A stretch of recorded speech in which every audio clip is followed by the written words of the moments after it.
وأشهد أن لا إله إلا الله وأن محمدا عبده ورسوله.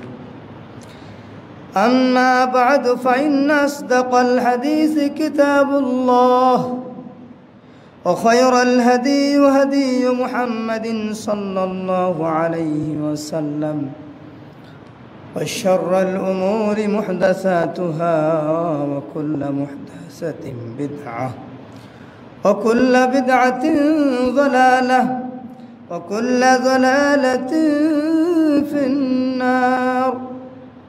فقد قال الله تبارك وتعالى: فأعوذ بالله من الشيطان الرجيم.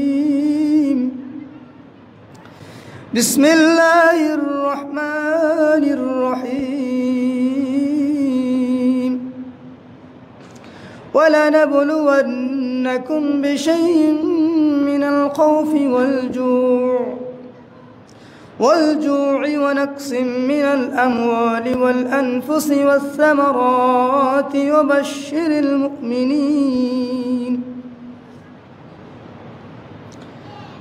عن أبي هريرة رضي الله عنه قال: قال رسول الله صلى الله عليه وسلم: الدنيا سجن المؤمن وجنة الكافر. আলহামদুলিল্লাহ, সমস্ত প্রশংসা, সমস্ত তারিফ সে আল্লাহ সুবহানাহু ওয়া তাআলার জন্য, যিনি আমাদেরকে অত্যন্ত দয়া করে, নির্বাচন করে, বিভিন্ন ব্যস্ততা থেকে সংরক্ষণ করে সলাতুল জুমা আদায়ের জন্য মসজিদে আসার মতো তৌফিক দিয়েছেন। সে আল্লাহ সুবহানাহু ওয়া তাআলার দরবারে আমরা একান্ত শুকরিয়া জ্ঞাপন করছি। কালিমাতুশ শুকর, আলহামদুলিল্লাহ। অতঃপর মুহাম্মদ সাল্লাল্লাহু আলাইহি ওয়াসাল্লামের প্রতি আমাদের পক্ষ থেকে আন্তরিক দুরূদ ও সালাম পেশ করছি। আল্লাহুম্মা সাল্লি আলাইহি আল্লাহুম্মা বারিক আলাইহি। সম্মানিত উপস্থিতি, আজকে আমাদের সংক্ষিপ্ত জুমার খুতবার বিষয়, আমাদেরকে যে জীবিকা আল্লাহ সুবহানাহু ওয়া তাআলা দিয়েছেন, এই জীবিকা থেকে আমাদের কোন কর্মের কারণে বরকত তুলে নেওয়া হয়। সংক্ষিপ্ত আকারে জীবিকা থেকে বরকত উঠে যাওয়ার কারণ, এ বিষয়ে সংক্ষিপ্ত আলোচনা করার চেষ্টা করব। মা তৌফিক ইল্লা বিল্লাহি তাওয়াক্কালতু ওয়া ইলাইহি উনীব। আগে জীবিকা সংক্রান্ত বিষয়ে সংক্ষিপ্ত আলোচনা করেই আমি আলোচনা শুরু করব ইনশাআল্লাহ। আল্লাহ সুবহানাহু ওয়া তাআলা আমাদেরকে জীবিকার ব্যাপারে বলছেন: যুয়্যিনা লিন-নাসি হুব্বুশ শাহাওয়াতি মিনান নিসাই ওয়াল বানিনি ওয়াল কানাতিরিল মুকান্তারাতি মিনায-যাহাবি ওয়াল ফিদ্দাতি ওয়াল খায়লিল মুসাওওয়ামাতি ওয়াল আন'আমি ওয়াল হারথ যালিকা মাতাউল হায়াতিদ দুনিয়া আল্লাহু ইনদাহু হুসনুল মাআব।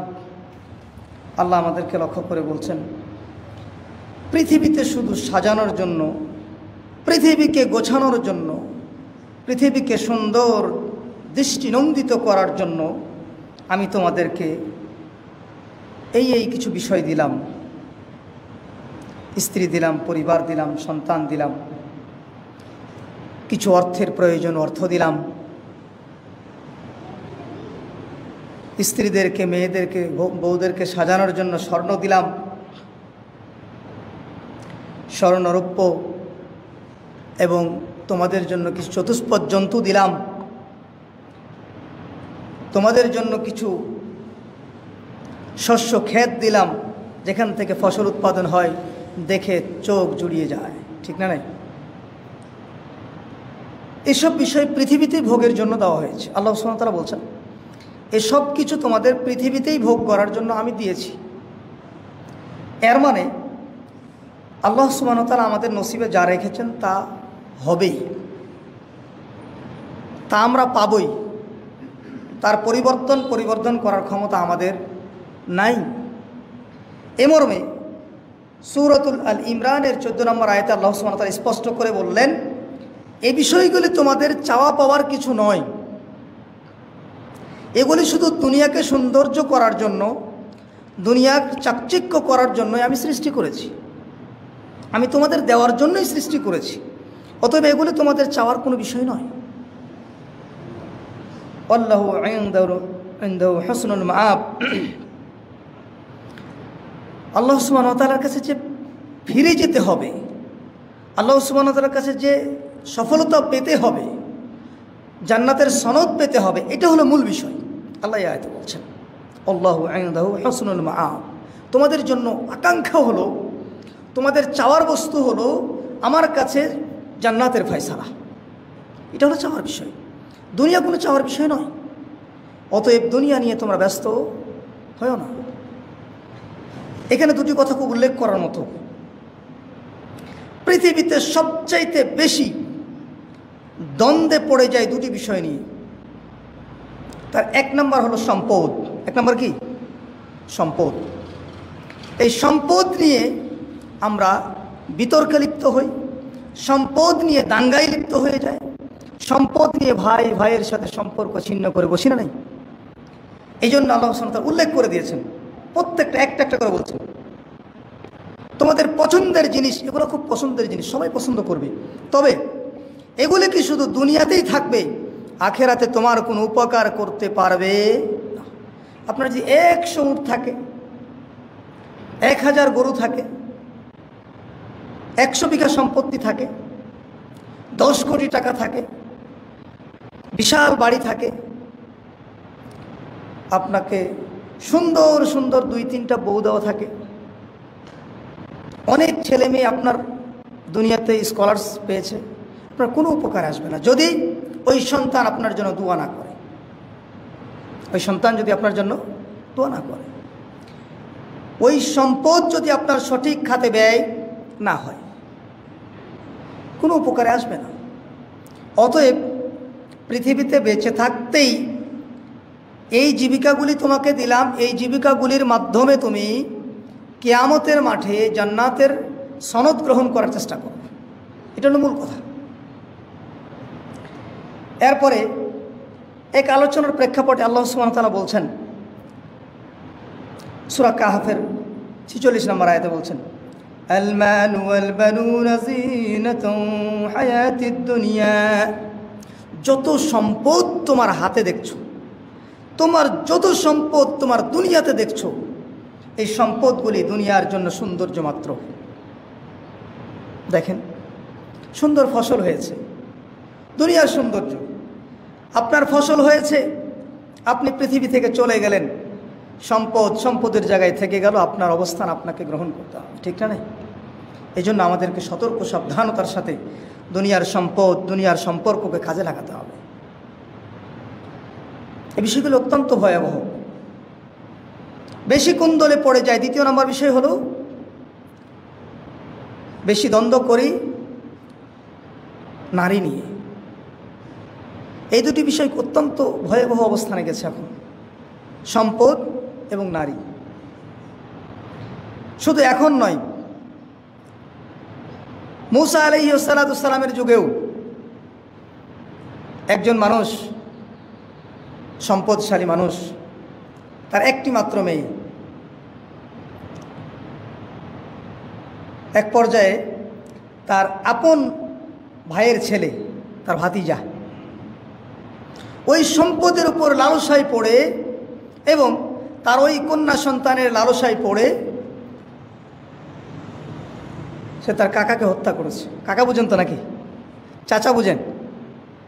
যে সম্পর্ক যেটাই বুঝেন ভাষা, হত্যা করে সকল সম্পত্তির মালিক হতে চায় এবং ওই সুন্দরী রমণীকে বিয়ে করে জীবনকে সে ধন্য করতে চায়। রাতের বেলা গহীন অন্ধকারে হত্যা করার পরে অনেক প্রতিবেশীদের সাথে, অন্য গোত্রের লোকের সাথে দ্বন্দ্ব থাকার কারণে তাদের নামে এই হত্যার দায় চাপায় দিল। তাহলে বোঝা গেল কি, এই হত্যার পূর্বে প্রধান কারণ ছিল দুটি। এক নম্বর কারণ হলো সম্পদ, 2 নম্বর কারণ হলো নারী। বর্তমান সময়েও যুবকদের জন্য আমি অনুরোধ করছি, এই দুটি বিষয়ে লোভী হওয়া যাবে না। এই দুটি বিষয়ে অতিরিক্ত আকাঙ্ক্ষা দেখানো যাবে না। আল্লাহ সুবহানাহু ওয়া তাআলা যদি নসিবে রেখে থাকেন তাহলে এমনি হবে। বিশ্বাস করেন, বহু মানুষ দেখা যায় যার এক সময় কিছুই ছিল না, তাকে আল্লাহ সুবহানাহু ওয়া তাআলা সম্পদ দিয়ে পূর্ণ করেছে না? নাই করতে পারে না? নাই। আমি অনেক আলোচনা করতে পারবো যে তার কিছুই ছিল না। ইউসুফ আলাইহিস সালামের কি ছিল?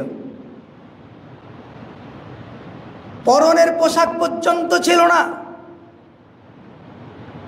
পরনের পোশাকগুলি তার ভাইয়েরা খুলে নিয়ে কুয়ার ভিতরে তাকে নিক্ষেপ করে চলে গেল, ঠিক না? নাই। সবাই তো ইতিহাস জানেন।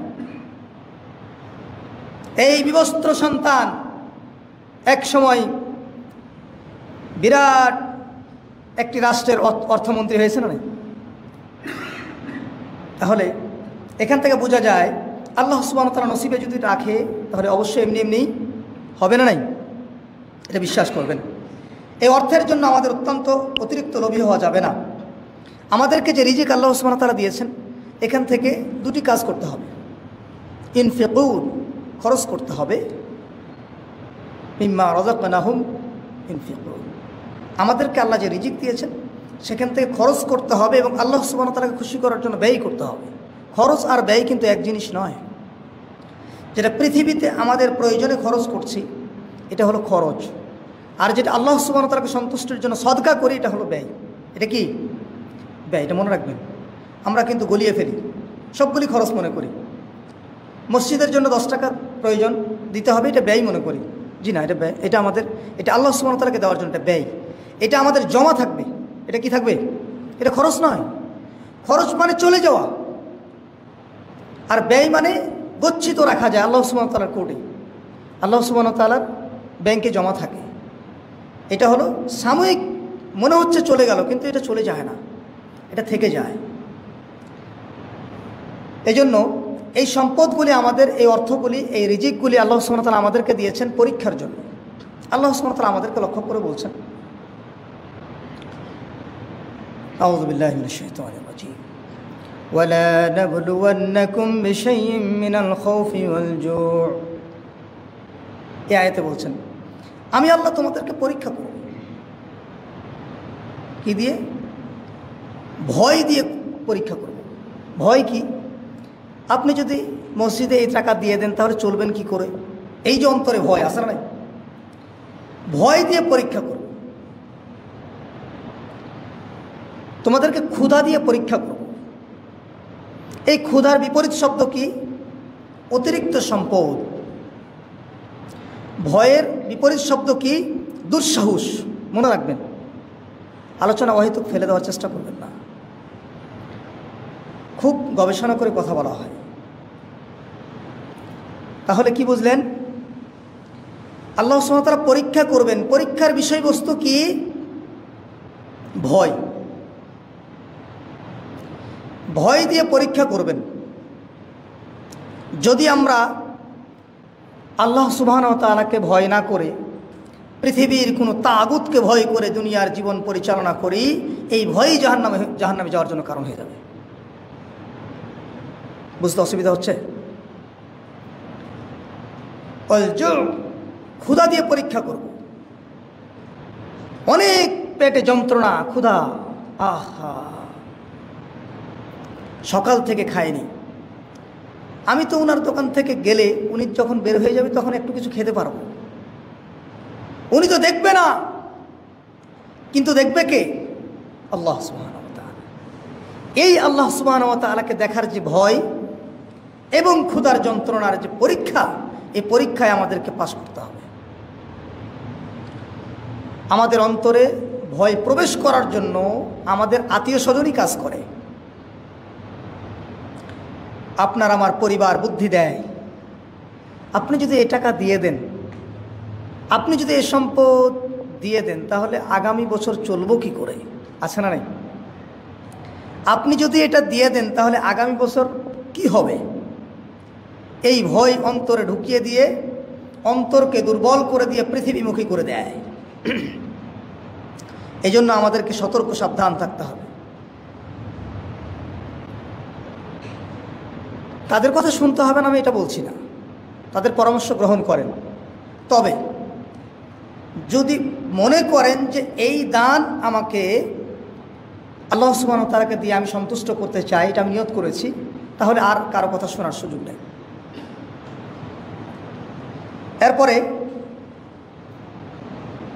ওয়ানাকসিম মিনাল আমওয়ালি ওয়াল আনফুসি ওয়াস সামারাত, তোমাদের জীবন দিয়ে আমি পরীক্ষা করব।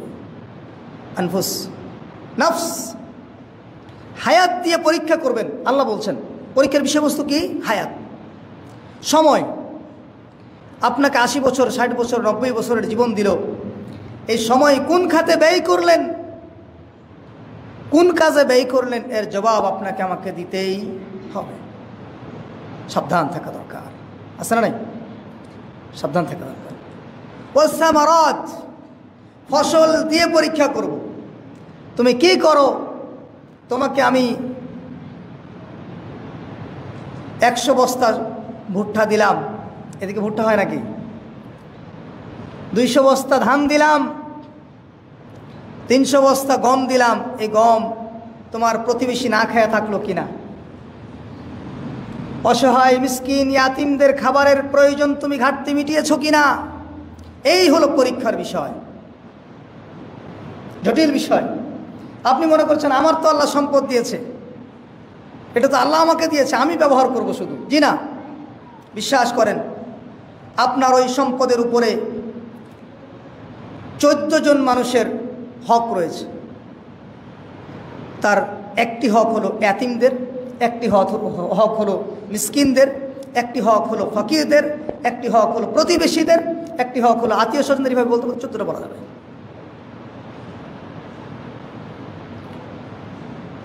অসহায় মুসলিমদের যে হক, তাদের হক তাদের কাছে পৌঁছায় দিতে হবে, এই জায়গা হলো বড় কঠিন। মিসকিনদের হক পৌঁছায় দিতে হবে, এটা হলো বড় কঠিন। আপনার কাছে যে চাইবে সে মিসকিন নয়। এই আয়াতের হক পালন করতে গিয়ে আরেকটা জিনিস ভালো করে খেয়াল করবেন, ওয়াবাশশিরিস সাবিরিন, ধৈর্য ধরতে হবে। যারা প্রাপ্য ব্যক্তি, যারা পাওয়ার উপযুক্ত, তারাও ধৈর্য ধরবে, যিনি দিবেন তিনিও ধৈর্য ধরবেন। যার হায়াত আছে, হায়াতের জিন্দেগি কাজে লাগানোর জন্য ধৈর্য ধরতে হবে। আপনার বিরুদ্ধে বিভিন্ন রকম ষড়যন্ত্র হতে পারে, আপনি ধৈর্য ধরবেন, এটা হলো ধৈর্য ধারণ করা। আপনার সম্পদের ক্ষতি হতে পারে, অসামরত, সম্পদ নষ্ট হয়ে যেতে পারে, আপনি তখন ধৈর্য ধরবেন। আপনি যদি বলে ফেলেন আল্লাহ আমার সম্পদটা দেখলো, দুনিয়ার সম্পদ থাকলো, দুনিয়ার সব ধান থাকলো, আমার ধানটি নষ্ট হয়ে গেল, এটা বললে আপনার ঈমান শেষ। অবশ্যই সাবিরিন, এই ধৈর্য ধারণকারীদের অন্তর্ভুক্ত আর থাকলেন না। মনে রাখবেন, ধৈর্য ধরতে হবে, আল্লাহ সুবহানাহু ওয়া তাআলার কাছে চাইতে হবে, অন্য কারো কাছে চাওয়া যাবে না। এক পর্যায়ে বলছিলাম, আমাদের যে রিজিক আল্লাহ দিয়েছেন, এই রিজিকগুলি আমাদের কাছ থেকে সরে যায় বা এই রিজিকগুলির বরকত উঠে যায়, তার কারণ প্রধানত বর্তমান সময়ের আইমায়ে মুস্তাহিদিন 13টা কারণ উল্লেখ করেছেন। হয়তো 13টা আজকে আলোচনা করা সম্ভব হবে না, যতটুকু সম্ভব আলোচনা করার চেষ্টা করব ইনশাআল্লাহ। তার নাম্বার 1, খুব মনে রাখবেন, পাপাচারে লিপ্ত হওয়া, অশ্লীলতায় লিপ্ত হওয়া। পাপ কাজ বলতে আপনি যা বুঝেন, পাপ কাজ বলতে আমরা কি বুঝি? 1 নম্বর পাপ কাজ বুঝেন, প্রধান শর্ত হলো আল্লাহ এবং মুহাম্মদ সাল্লাল্লাহু আলাইহি ওয়াসাল্লামের রিসালাতের সাথে খেয়ানত করা। 1 নম্বর পাপ কাজ। ওয়া আতিউল্লাহ ওয়া আতিউর রাসূল, এই জায়গাটা মারাত্মক, এই জায়গাটা খুবই গুরুত্বপূর্ণ বিষয়। এই পাপ যদি কারো অন্তরে ঢুকে, আল্লাহকে মানি না যদি কেউ বলে, তাহলে তার কোনো আমল কাজে লাগবে না। কেউ যদি বলে আল্লাহকে আমি মানি না, কেউ যদি বলে রসুলকে রসুল হিসাবে আমি মানি না, তবে সম্পদ লাগবে নিয়ে যাও, তার এই সম্পদ দেওয়ার না দেওয়া কোনো উপকার আসবে না। বুঝেন নাই? প্রথম নাম্বার পাপ হলো আকবারু ইশরিকু বিল্লাহ। প্রথম নাম্বার বড় পাপ হলো আল্লাহর সাথে শিরক করা।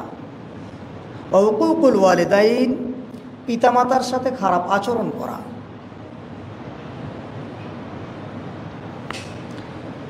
এভাবে বড় পাপ আলোচনা করলে 28টা বড় পাপের কথা আমরা হাদিসের ইবারত অনুযায়ী বলতে পারবো। সবগুলি বলা তো সময় নেই, সময় অত্যন্ত সংকীর্ণ। তারপরে শব্দ হলো কাতলুন নফস, মানুষকে হত্যা করা। কাতলুন নফস ও শাহাদাতি জুর, মিথ্যা সাক্ষী দেওয়া। মিথ্যা সাক্ষী এমন ভয়াবহ, আপনার একটা মিথ্যা কথার জন্য, একটা মিথ্যা সাক্ষীর জন্য একটা মানুষের জীবন চলে যেতে পারে না রে। মিথ্যা সাক্ষী এমন ভয়াবহ জঘন্য পাপ, আপনার একটা মিথ্যা সাক্ষীর কারণে আরেকজনের সম্পদ আরেকজন লুটে নিয়ে যেতে পারে না। নাই আপনি দেখেছেন, আপনি যদি দেখার পরে যদি বলেন যে না আমি দেখিনি, শেষ। তাহলে একটা মাত্র শব্দই আপনার সারা জীবনের ইবাদতকে ধ্বংস করে দিতে পারে, এমনই ভয়াবহ পাপ। এই জন্য আমরা সতর্ক সাবধান থাকব। পাপ কাজ বলতে আপনার আমার বাড়িতে যে টেলিভিশন চলছে, যে সিরিয়াল চলছে, এই সিরিয়াল একটা ভয়াবহ অনাদর্শগত পাপ। ইসলামী সংস্কৃতিকে কবর দিয়ে ওয়ান ইসলামিক চর্চা করানো শিক্ষা দিচ্ছে আপনার পরিবারকে। এই স্যাটেলাইটগুলিকে আপনি যদি উস্কানি দিয়ে অথবা আগলে রাখেন অথবা ব্যবহার করার সুযোগ সুবিধা দেন, তাহলে আপনি অশ্লীলতায় জড়িয়ে গেলেন। আমার আলোচনা হলো আপনাকে আমাকে বাঁচতে হবে। এই মুহূর্তে এই পরিস্থিতিতে অশ্লীলতা বলতে অনেক অশ্লীলতা রয়েছে, তার সবগুলি আলোচনা করা যাবে না। আপনার মেয়ে বিশ্ববিদ্যালয়ে যায়, আমার কোনো আপত্তি নেই। স্কুলে যায়, আমার কোনো আপত্তি নেই। কলেজে যায়, আমার কোনো আপত্তি নেই। তবে আপনার মেয়েকে দেখে যদি অন্য যুবকের ঈমান ধ্বংস না হয়, বিশেষ অনুরোধ জ্ঞাপন করছি, আপনার মেয়ের দিকে তাকালে যুবকদের ঈমান ধ্বংস হয়ে যাবে এরকম পোশাক আশাকে যেন বের না হয়।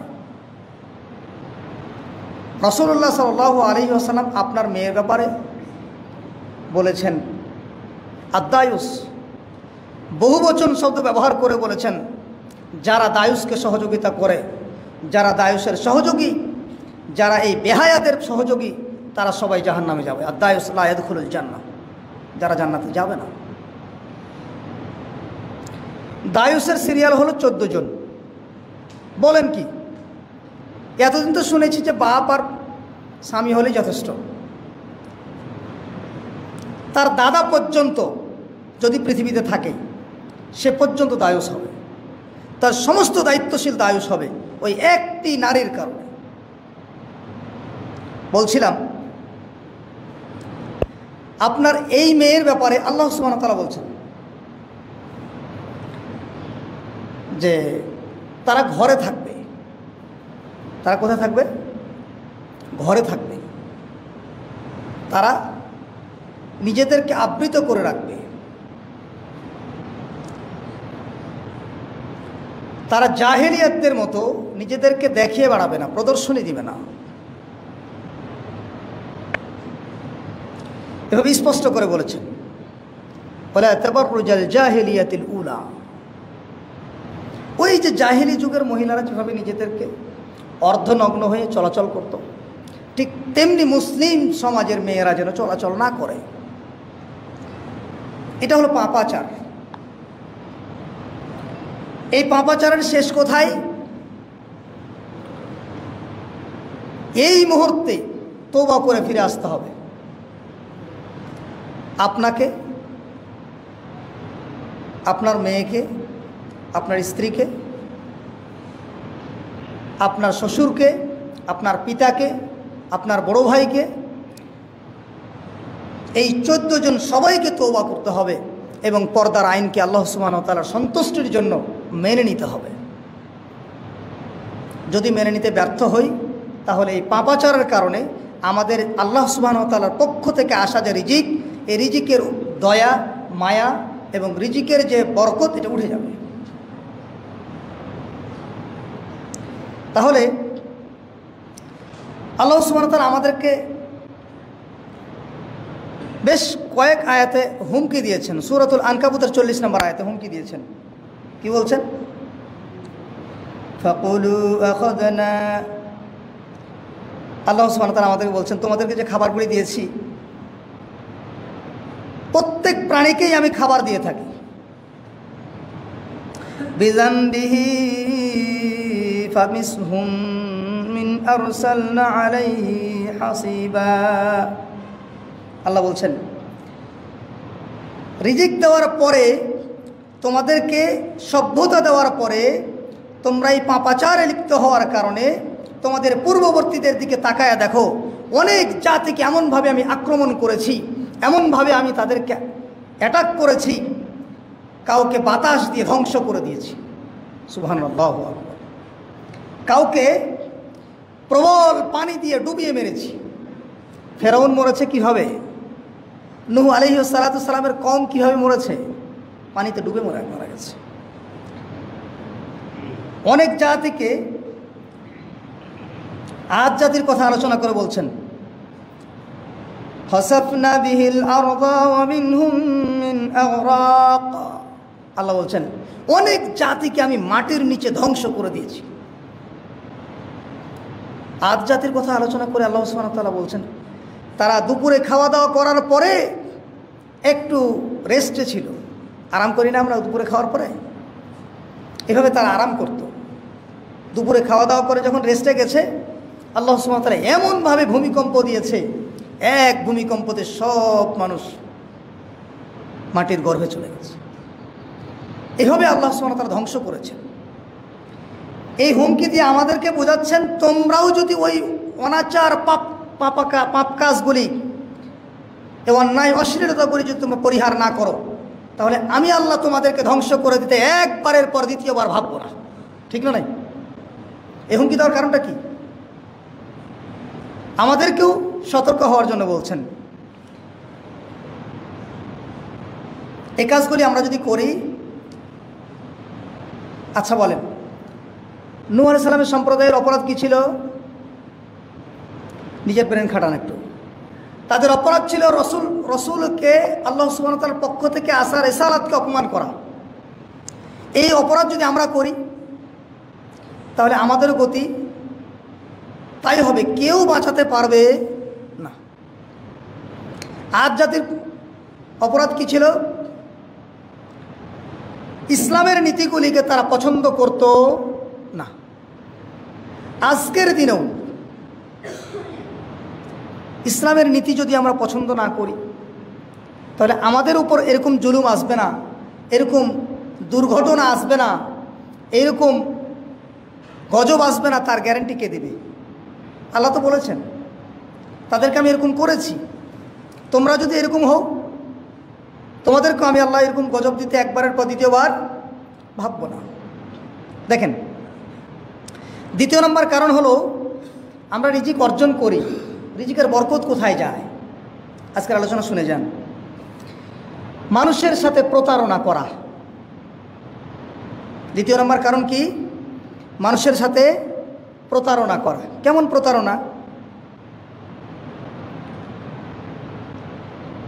আপনাকে একটা জিনিস বিক্রি করতে আসছেন আপনি, আমি কিনতে গেলাম, দোষগুলিকে ঢাকলেন। দোষগুলি কি করলেন? ঢাকলেন।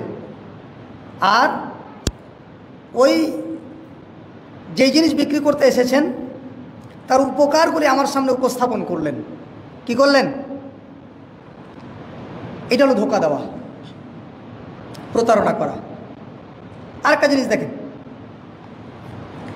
দুই বন্ধু মিলে ব্যবসা করে, এক বন্ধু যে কোনো কারণে দেশের বাইরে চলে গেছে, এই বন্ধু ব্যবসা করে ইনকাম করেছে 500 টাকা, উদাহরণ দিচ্ছি, মনে রাখবেন। বন্ধু আসার পরে বলল মাত্র 100 টাকা ইনকাম হয়েছে। প্রতারণা। প্রতারণা করলো কত? 400 টাকা।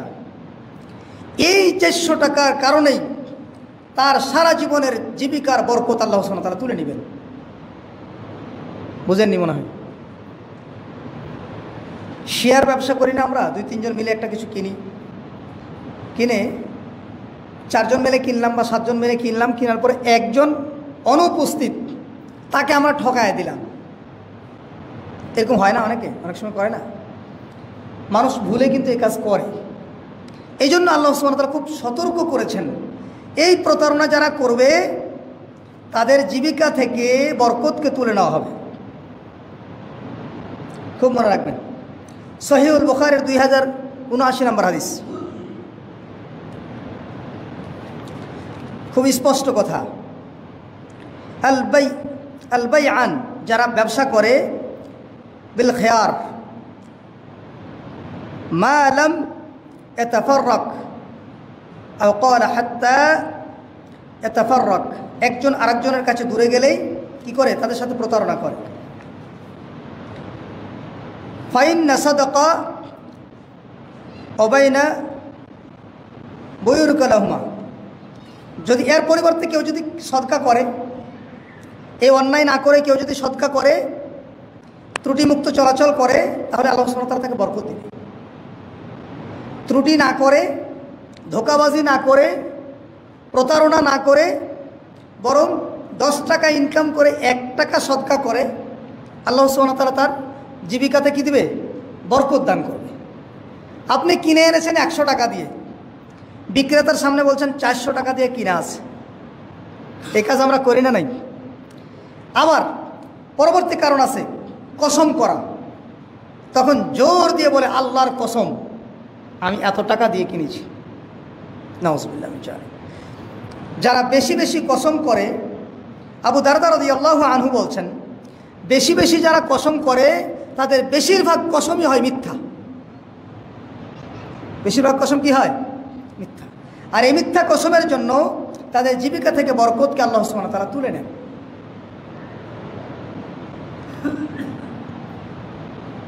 কথা বুঝতে পারলেন? তাহলে আমাদের যে ইনকাম করি, বরকত কোথায় যায়? মোটামুটি আনুমানিক ধারণা হয়েছে না একটা? আরেকটা জিনিস দেখেন, আমরা যারা ব্যবসায়ী মানুষ খুব মনোযোগ সহকারে শুনবো।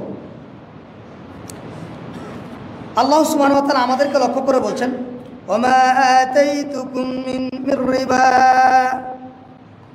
তোমরা সুদের সাথে জড়িত হইও না, তোমরা সম্পদের ভিতরে সুদের অংশ প্রবেশ করাও না।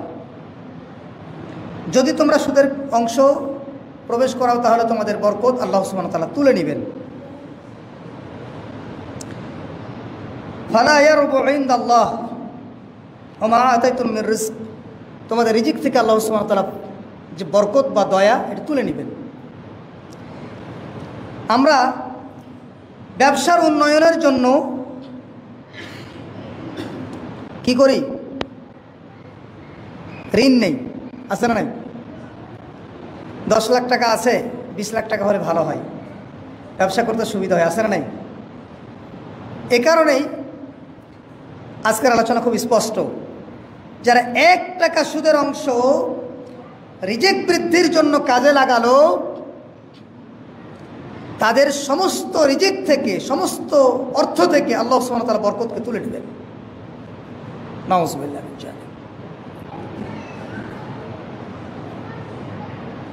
এ কথা আল্লাহ সুবহানাহু ওয়া তাআলা বলছেন সূরাতুর রুমের 39 নম্বর আয়াতে। যেহেতু সময় কম, অনেক আয়াতে আল্লাহ সুবহানাহু ওয়া তাআলা বলছেন লা আকুলুর রিবা আযআফাম মুযাফাতান, তোমরা চক্রবৃদ্ধি হারে সুদ খেও না। এর উল্টা দিকে খেয়াল করেন, এর মানে চক্রবৃদ্ধি সুদের সাথে জড়িত হয় না। কুলু শব্দের তো খাওয়া। আপনি যে খাবারের জন্য, রিজিকের জন্য সুদের অংশ ব্যবহার করলেন, এটাই আপনার জীবিকা থেকে বরকতকে তুলে নেওয়ার জন্য প্রধান কারণ হতে পারে। এর পরবর্তী 5 নম্বর কারণ হলো অংশীদারদের সাথে মিথ্যা কথা বলা বা খেয়ানত করা। আমরা অনেক সময় ছোট ভাই অংশীদার থাকে, ছোট ভাই মারা গেলে তার ছেলে মেয়ে থাকে না নাই? ফুফু অংশীদার থাকে না নাই? ছোট বোন অংশীদার থাকে না নাই? বড় বোন অংশীদার থাকে না নাই? পিতার যত সম্পত্তি আছে সঠিকভাবে বন্টন করে যার যা প্রাপ্য তার হাতে পৌঁছায় না দিলে আমরা যতই চেষ্টা করি না কেন, যতই ইনকাম করি না কেন, এই ইনকামের ভিতরে বরকত আল্লাহ দিবে না।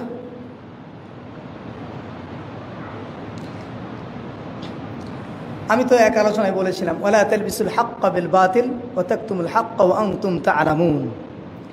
তোমরা সত্য এবং মিথ্যাকে একসাথে গুলিয়ে দিও না, হালাল এবং হারামকে এক জায়গাতে গুলিয়ে দিও না। তোমরা জানো না তার পরিণাম কত খারাপ, এর পরিণাম অত্যন্ত ভয়াবহ।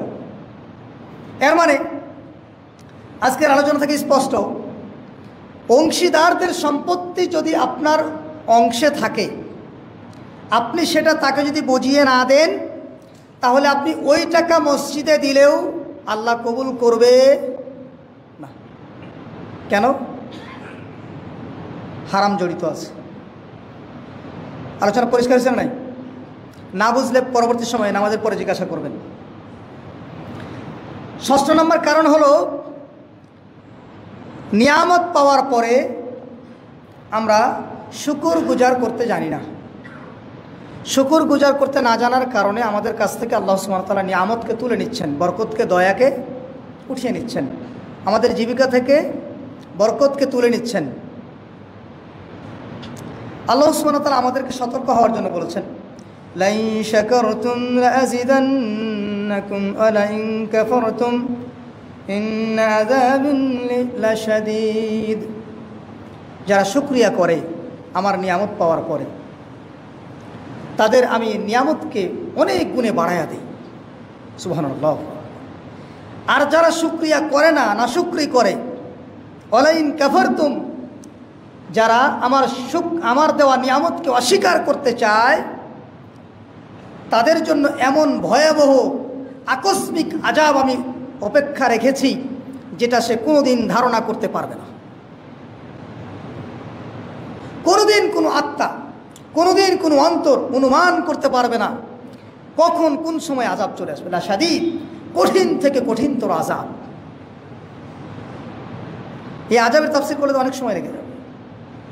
আযাব 4 ভাবে আমাদের ভিতরে আসে। যার সম্পদ নাই সে আরামে ঘুমায়, আসে না নাই? আর অনেক সম্পদের মালিক টেনশনে ঘুমাতে পারে না, এটা একটা আযাব। এটা একটা কি আযাব। যদি সঠিকভাবে সম্পদের ব্যবহার না হয়, তার মাথায় 12 ঘন্টা 24 ঘন্টায় তার ব্রেনে খালি টেনশন কাজ করে।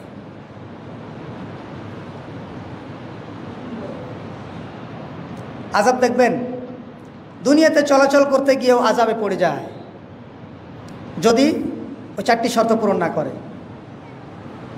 তার 1 নম্বর শর্ত, আল্লাহকে খুশি না করে, আল্লাহর রেজাবন্দি হাসিল না করে, আল্লাহর শুকরিয়া জ্ঞাপন না করে। আচ্ছা, পৃথিবীর সবচাইতে যে গরিব মানুষ, আপনারা খালি সম্পদের দিকে লক্ষ্য করেন, আলোচনা করলেই খালি আমি তো গরিব মানুষ। পৃথিবীর সবচাইতে যে গরিব মানুষ, সে কি অক্সিজেন নেয় না নাই? এই একটা নিয়ামতের শুকরিয়া করে সারা দিন যদি চেষ্টা করেন, তারপর শেষ করতে পারবেন না। একটা নিয়ামত। এই নিয়ামতগুলির শুকর গুজার করার জন্য, শুকরিয়া করার জন্য আমরা আন্তরিক হওয়ার চেষ্টা করি। আমরা যেন আল্লাহ সুবহানাহু ওয়া তাআলাকে দোষ না দিই, আমাকে আল্লাহ এটা দিল না, আমাকে আল্লাহ সুন্দর করলো না, আছে না নাই? অন্তরের নিয়ন্ত্রণহীন চাহিদা যেন না থাকে আমাদের ভিতরে। অনেকে মনে মনে কষ্ট পায়, আল্লাহ আমাকে আর যদি সুন্দর করতো, আল্লাহ যদি আমাকে অনেক টাকা দিত, আল্লাহ যদি আমাকে এরকম করতো। এই আকাঙ্ক্ষা না নিয়ে আবু যার গিফারী রাদিয়াল্লাহু আনহু বলছেন, যারা নিম্ন ব্যক্তিদের দিকে তাকায় তাদেরকে সফলতা দেওয়ার জন্য আল্লাহ সুবহানাহু ওয়া তাআলা খুশি হয়ে যায়। নিচের দিকে যারা আছে, আপনি 3 তলা বাসাতে আছেন, আপনি ভাবছেন 5 তলা করতে পারলে ভালো হতো, আসলে নাই? আপনি 2 তলায় আছেন, মনে মনে ভাবছেন 5 তলা করতে পারলে ভালো হতো, 2 তলা ভাড়া দিতাম, আসলে নাই? আপনি দেখেন যার কোনো ঘর নাই তার দিকে একবার তাকান। উদাহরণ পেশ করতে গিয়ে বহুদিন উদাহরণ পেশ করেছি। আবু হুরায়রা রাদিয়াল্লাহু আনহু বলছেন, আমার কোনো ঘর নেই, লা বুয়ুতা, আমার কোনো ঘরই নাই, আমার কোনো ঘরই নেই। বেলাল রাদিয়াল্লাহু আনহুকে বললেন, বেলাল ফজরের আজান দিতে হবে। বেলাল রাদিয়াল্লাহু তাআলা আনহু বলছেন, আল্লাহর রাসূল আমি সব সময় রাজি। কেন? আমি তো মসজিদে নববীতে থাকার চেষ্টা করি, আমার ঘরের অবস্থা খুব বেহাল। অথচ আবু যার গিফারি রাদিয়াল্লাহু আনহুর বর্ণনা, আল্লাহর রাসূল বলছেন, যখন মেরাজের রাত্রিতে গেলাম, দেখলাম বেলাল এই হাফসিদের গোলাম, এত কালো কুৎসিত, তাকে দেখে ছোট ছোট বাচ্চারা ভয় পাইতো। অথচ বেলাল, বলো তো তুমি কি আমল করো, তুমি আল্লাহকে কীভাবে এত রাজি খুশি করেছো? আমি দেখলাম জান্নাতে যখন আমাকে প্রদর্শনীর জন্য জিবরাইল আমিন নিয়ে গেল, তখন আমার সামনে দিয়ে হাঁটছে বেলাল, আমার সামনে দিয়ে। তার জুতা ছিল না, জুতা কিনতে পারতো না, খালি পায়ে হেঁটে যাচ্ছেন বেলাল রাদিয়াল্লাহু আনহু। খালি পায়ে হাঁটলে একটা শব্দ হয় না, গুম গুম শব্দ করে না? ওই শব্দ করে বেলাল রাদিয়াল্লাহু তাআলা আনহু তীব্র গতিতে হেঁটে যাচ্ছেন। রাসূলুল্লাহ সাল্লাল্লাহু আলাইহি সাল্লাম জিজ্ঞাসা করলেন, বেলাল আমাকে একটু বলো তো, তুমি কি আমল করো, কি ভালো কাজ করো যে আল্লাহ তোমার প্রতি এত রাজি খুশি? আল্লাহ রাসূল, আমি কি ইবাদত করি? আমি শুধু ওযু করলেই 2 রাকাত সালাত আদায় করি। সহিহ মুসলিম। ওযু করলেই 2 রাকাত সালাত আদায় করি। আল্লাহ রাসূল শুনেন, আমি মসজিদে ঢুকলেই 2 রাকাত সালাত আদায় করি। এই 2টি কাজ ছাড়া আমি আর দেখি না কোনো ভালো কাজ। আপনি তো দেখেন, আপনার সাথে তো সালাত আদায় করি, তাহলে বোঝা যায় এই 2টি কাজ। তখন আল্লাহ রাসূল বলছেন, না জি বুঝতে পারলাম, এটাই বড় কারণ। যে ব্যক্তি পবিত্র থাকে তাকে আল্লাহ পছন্দ করেন। তাকে আল্লাহ কি করেন? পছন্দ করেন। আমাদের সমাজে এখন পবিত্র থাকার কোনো নিয়তি নেই। পবিত্রতা দরকার সালাতের আগে, পবিত্রতা দরকার নামাজের আগে, ওযু করলেই হয়, আছে না নাই? এই চিন্তা ঝেড়ে ফেলবেন, সবসময় পবিত্র থাকার চেষ্টা করবেন। আল্লাহ যেন আমাদের কবুল করেন, আল্লাহুম্মা আমিন। বলছিলাম, عن أبي هريرة رضي الله عنه قال قال رسول الله صلى الله عليه وسلم আবু হুরায়রা রাদিয়াল্লাহু আনহু বলছেন, রাসূলুল্লাহ সাল্লাল্লাহু আলাইহি ওয়াসাল্লাম বলেছেন, আদ-দুনিয়া সিজনুল মুমিন, দুনিয়া হলো মুমিনদের জন্য কারাগার। দুনিয়া হলো মুমিনদের জন্য কারাগার। দুনিয়া হলো মুমিনদের জন্য কষ্টের জায়গা। দুনিয়া হলো মুমিনদের জন্য খুব যন্ত্রণার জায়গা। আপনি ঈমান গ্রহণ করেছেন, আপনি যে কোন ঈমান গ্রহণ করেছেন আমি বুঝি না। আপনার ঈমান একটু জাস্টিফাই করে দেখবেন। কেন? যেহেতু রাসূল বলেছেন ঈমান গ্রহণ করলেই যন্ত্রণার বিভিন্ন দিক থেকে রসানল নেমে আসবে। ঈমান গ্রহণ করলেই আপনার আমার উপর বিভিন্ন রকম টেক দিয়ে, বিভিন্ন রকম শব্দ পিছনে লাগাইয়া দিয়া আপনাকে যন্ত্রণায়, আপনাকে শেলবিদ্ধ করার চেষ্টা করবে। এর নাম হলো ঈমান। দুনিয়া এমনই কষ্টের জায়গা। কষ্টের জায়গার বর্ণনা দিতে গিয়ে আবু উমামা রাদিয়াল্লাহু আনহু বললেন, রাসূল সাল্লাল্লাহু আলাইহি ওয়াসাল্লাম যে বলেছেন, আজ দুনিয়া সিজনুল মুমিন, মুমিন হলো কাঁটাযুক্ত পথ, দুনিয়া হলো কাঁটাযুক্ত পথ। এই কাঁটাযুক্ত রাস্তায় কিভাবে যাব? ইবনে উমর রাদিয়াল্লাহু আনহু তিনি বলছেন, যখন কাঁটাযুক্ত রাস্তায় আপনি চলাচল করেন, কাপড়কে যেভাবে আপনি জড়িয়ে আঁটোসাঁটো করে নিয়ে হাঁটেন, কাপড় যেন কোনো কাঁটাতে না বাঁধে, আসে নাই? ঠিক তেমনি দুনিয়াতে চলাচল করতে হবে, দেখে দেখে পা ফেলতে হবে, নয়তো আপনার পা কাঁটাতে বিঁধে গিয়ে আপনার ঈমান ধ্বংস হয়ে যাওয়ার সম্ভাবনা আছে না নাই? এই জন্য সাবধান হতে হবে। পরবর্তী শব্দ দেখেন, ওয়া জান্নাতুল কাফির, যারা কাফের তাদের জন্য দুনিয়া হলো সুখের জায়গা। যারা অস্বীকারী তাদের জন্য সুখের জায়গা। আপনি এতদিন ভাবছিলেন আমাকে আল্লাহ সম্পদ দেয় না কেন? তাহলে কি আপনি বলতে চাচ্ছেন আল্লাহর সাথে কুফরি করলে আল্লাহ সম্পদ দিতে পারে? কিন্তু এই সম্পদ আপনার কতক্ষণ আপনাকে টিকায় রাখবে? আলোচনার শেষ প্রান্তে এসে আপনাকে বলছি, আল্লাহ সুবহানাহু ওয়া তাআলা আমাদেরকে লক্ষ্য করে বলেছেন, আলহাকুমুত তাকাসুর, তোমাদের এই সম্পদের প্রাচুর্যতা, সম্পদের অহংকার তোমাকে ধরে রাখবে, তোমাকে আগলে ধরে রাখবে, ফুলিয়ে ধরে রাখবে, হাত্তা যুরতুমুল মাকাবির, কবরে যাওয়ার আগ পর্যন্ত। বুঝেন নাই মনে হয়? এই সম্পদ কতক্ষণ আপনাকে ফুলিয়ে ভাবিয়ে রাখবে? কবরে যাওয়ার আগ পর্যন্তই। এই জন্য দুনিয়া প্রিয় হওয়া যাবে না, দুনিয়া প্রিয় হওয়া যাবে না। দুনিয়াকে তুচ্ছ জ্ঞান করে জান্নাতের সনদ গ্রহণের জন্য আন্তরিক হওয়ার জন্য অনুরোধ জ্ঞাপন করছি। দুনিয়াকে তুচ্ছ জ্ঞান মানে দুনিয়ার কোনো স্বার্থকে মূল্যায়ন না করে শুধুমাত্র আল্লাহ সুবহানাহু ওয়া তাআলার শিখিয়ে দেওয়া দ্বীন ধর্মকে দুনিয়াতে, সমাজে, সংসারে, সমাজে প্রতিষ্ঠা করার জন্য হুদুদিল্লাহ, আল্লাহর প্রত্যেকটা আইন ও নিয়মকে দুনিয়াতে, সমাজে, সংসারে, পরিবারে প্রতিষ্ঠা করার জন্য আন্তরিকতার সাথে কাজ করতে হবে। এই হলো দুনিয়া। আর দুনিয়া মাজরাতুল আখির, দুনিয়া এমনই একটা পরীক্ষার কেন্দ্র যেখান থেকে আখির সংগ্রহ করা যায়। আর যদি দুনিয়াকে আপনি হেলাই খেলাই নষ্ট করে দেন, পরীক্ষার সেন্টারে গিয়ে খেলাধুলা করছেন কোনোদিন? যারা পরীক্ষা দিয়েছেন, পরীক্ষার সেন্টারে বসার পরে কোনোদিন খেলাধুলা করছেন? তখন খালি তীব্র নিয়ত থাকে লিখে কোন সময় শেষ করা যায়, ঠিক না? নাই, একটি প্রশ্ন বাদ থাকলে মেজাজ গরম হয়ে যায়। আল্লাহ যদি আমার এই প্রশ্ন উত্তর জানা থাকতো তাহলে সুন্দর করে লিখতাম। দুনিয়াটা পরীক্ষার কেন্দ্র, এই পরীক্ষা দিয়েই আপনাকে জান্নাতের সনদ গ্রহণ করতে হবে। অতএব আমি আপনাকে অনুরোধ করছি, দুনিয়া আপনি ব্যবহার করবেন, দুনিয়া আপনার ব্যবহারের উপকরণ মাত্র। দুনিয়া ব্যবহার করে জান্নাতের সনদ গ্রহণ করার জন্য আপনাকে অনুরোধ জ্ঞাপন করছি। পরিশেষে দোয়া। আমরা অনেকে মনে করি এ মসজিদে মনে হয় দোয়া হয় না, এ মসজিদে দোয়া হয় না, এই ধারণা নিয়ে আমরা চলাচল করি। আল্লাহ আমাদের ক্ষমা করুক, আল্লাহুম্মা আমিন। আমরা আরবিতে দোয়া করি, অনেক সময় অনেকে বুঝেন না। এই জন্য আজকের নিয়ত করেছি আমি জুমার শেষ অংশে আমি বাংলায় দোয়া করব। আল্লাহ সুবহানাহু ওয়া তাআলা আমাদেরকে রাসূলুল্লাহ সাল্লাল্লাহু আলাইহি ওয়াসাল্লামের দ্বীন অনুযায়ী, সাহাবে আজমাইন, তাবে তাবেঈনের নীতি অনুযায়ী জীবন প্রতিষ্ঠা করার মতো তৌফিক দান করুক, আল্লাহুম্মা আমিন। আমাদের পিতামাতা যারা পৃথিবী থেকে চলে গেছে, আমাদের দায়িত্বশীল যারা পৃথিবী ছেড়ে চলে গেছে, তাদেরকে তুমি জান্নাতের মেহমান হিসেবে কবুল করো, আল্লাহুম্মা আমিন। আল্লাহ আমাদের যারা অসুস্থ আছে তাদেরকে সুস্থতা দান করো, আল্লাহুম্মা আমিন। যারা আমাদের মাঝে উপস্থিত হতে পারেনি তাদেরকে হেদায়েত সহকারে আগামী জুমাতে আসার মতো তৌফিক দান করুন, আল্লাহুম্মা আমিন। সুবহানাকাল্লাহুম্মা ওয়া বিহামদিকা আশহাদু আল্লা ইলাহা ইল্লা আনতা আস্তাগফিরুকা।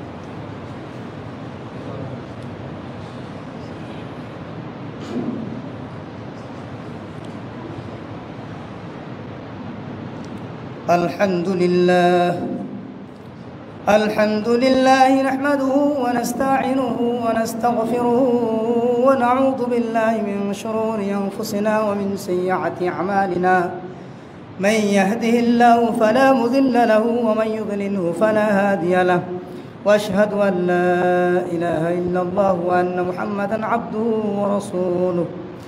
أما بعد فإن أصدق الحديث كتاب الله، وخير الهدي هدي محمد صلى الله عليه وسلم، وشر الأمور محدثاتها، وكل محدثة بدعة، وكل بدعة ضلالة، وكل ضلالة في النار.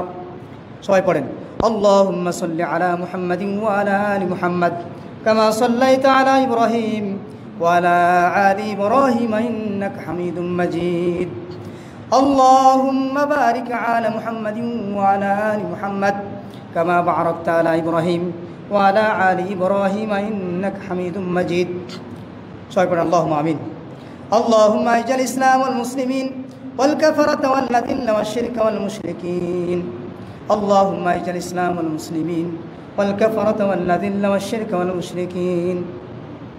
اللهم انصر من نصر دين محمد صلى الله عليه وسلم، واخذل من كذل دين محمد صلى الله عليه وسلم ولا تجعلنا منه. عباد الله رحمكم الله، ইন্নাল্লাহা ইয়া'মুরু বিল আদলি ওয়াল ইহসান ওয়া ইতা'i যিল কুরবা ওয়া ইয়ানহা আনিল ফাহশাই ওয়াল মুনকার ওয়াল বাগই ইয়া'iদুকুম লাআল্লাকুম তাযাক্কারুন ওয়াযকুরুল্লাহা ইয়াযকুরুকুম ওয়াদউহু ইয়াস্তাজিব লাকুম